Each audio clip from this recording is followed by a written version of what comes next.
जिला विधिक संघ औरंगाबाद और अधिवक्ता संघ के अधिवक्ताओं के द्वारा एक विरोध मार्च रमेश चौक से होते हुए समाहरणालय तक गया। और विरोध मार्च का कारण ये है कि केंद्र सरकार के द्वारा एडवोकेट एक्ट 1961 को संशोधन कर एडवोकेट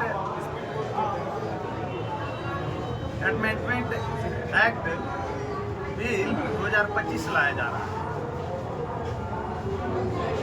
जो अधिवक्ताओं के अधिकार को सीमित करता है। उनको जो एक स्वतंत्र व्यवसाय करने वाले लोग अधिक जनता को न्याय दिलाने के लिए मुखर होकर अपनी आवाज़ को रखते हैं, चाहे वो समाज में हो, सड़क पे हो, सदन में हो या कोर्ट में हो। और इस अधिकार को हमसे छीना जा रहा है केंद्र सरकार द्वारा, हम अधिवक्ताओं से छीना जा रहा है। और वह तब छीना जा रहा है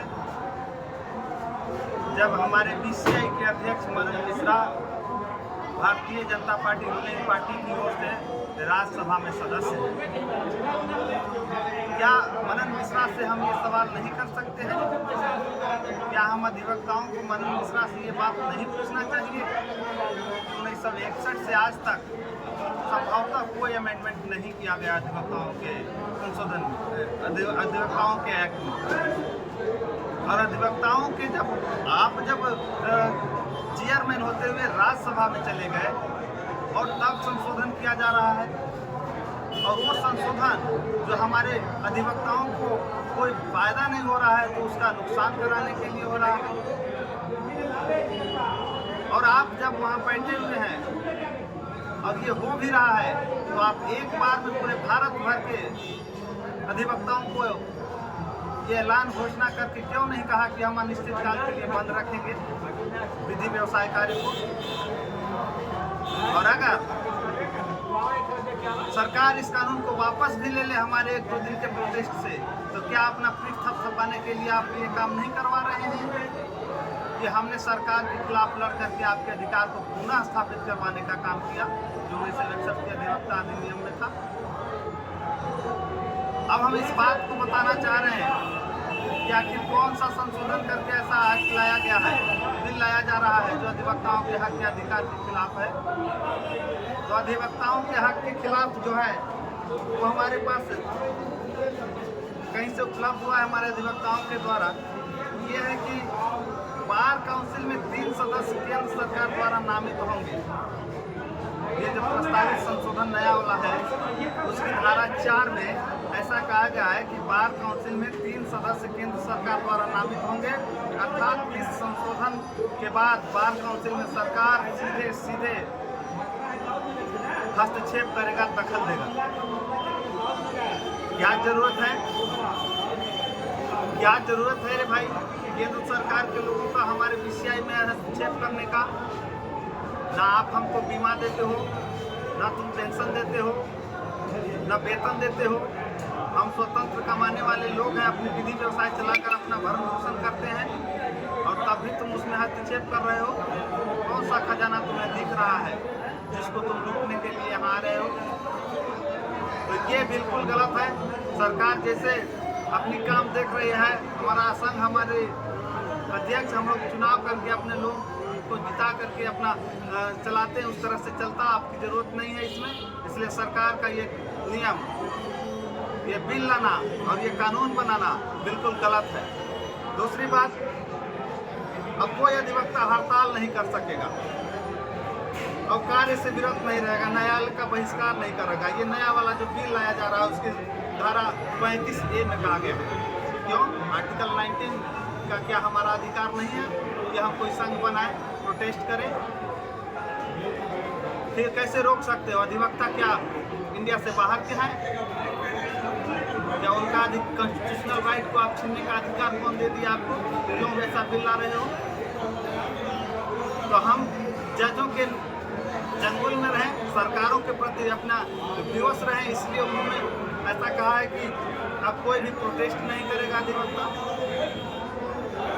आया। अच्छा, और है कि अगर वो ऐसा करता है, प्रोटेस्ट करता है, तो उसको एडवोकेट रोल से हटा दिया जाए। इसके लिए बाज़ाब्ता हमारा जिला बार एसोसिएशन है, स्टेट बार एसोसिएशन है, फिर बार काउंसिल ऑफ इंडिया है, वो निर्णय लेता है कि इसको हटाया जाए कि नहीं हटाया जाए। ये आप कैसे कर सकते हो? या पहले वाला कानून बिल्कुल खराब था, गलत था, उससे आपका क्या नुकसान हुआ है, जरा नुकसान हमको बता दीजिए, फिर आपको संशोधन कर लीजिएगा, करना होगा तो। क्या हमारे बीसीआई के लोग इसके लिए सक्षम नहीं है कि कौन क्या कर रहा है, किसके खिलाफ कार्यकुशलता या उसके व्यवहार से किसी को चोट पहुंचा है, किसी को आहत हुआ है, तो उसको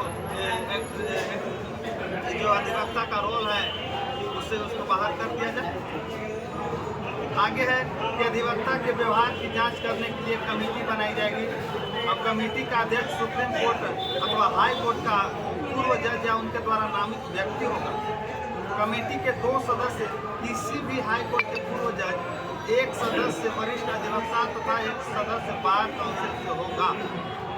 चलिए, ये कई हद तक ठीक है कि आप सुप्रीम कोर्ट के पूर्व जज को रख लीजिए, हाई कोर्ट के पूर्व जज को रख लीजिए, हमारे सीनियर एडवोकेट्स भी इसमें हैं, बार काउंसिल के डिस्ट्रिक्ट बार एसोसिएशन से भी हैं, स्टेट बार एसोसिएशन से भी हैं। ये तो कहीं ठीक है, उनका हस्तक्षेप से हमको कोई गुरेज नहीं है। लेकिन आगे है, अब ये प्रस्तावित संशोधन की धारा 19 धारा 9 में आगे है कि अर्थात अधिवक्ताओं के व्यवहार की जांच सुप्रीम कोर्ट और हाई कोर्ट के पूर्व जजों द्वारा की जाएगी।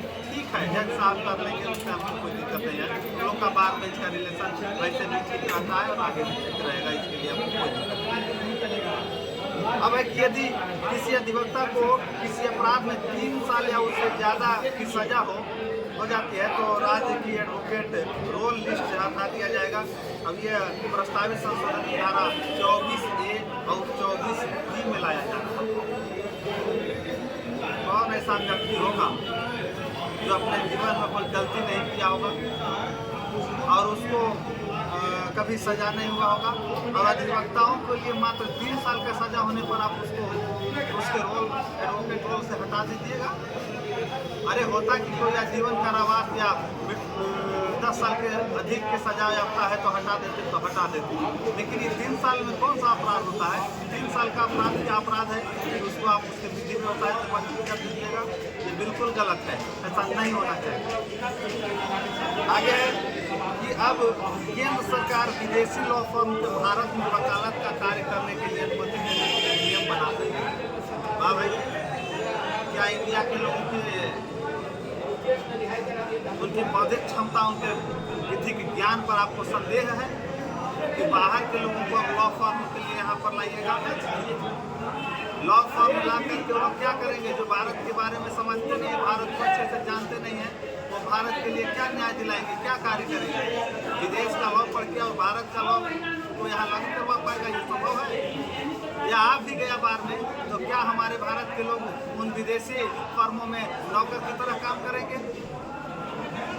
हम लोग को नौकर बनाना चाहती है सरकार, इसलिए विदेशी लॉ फर्म को कभी इंडिया में नहीं अनुमति दिया जाना चाहिए।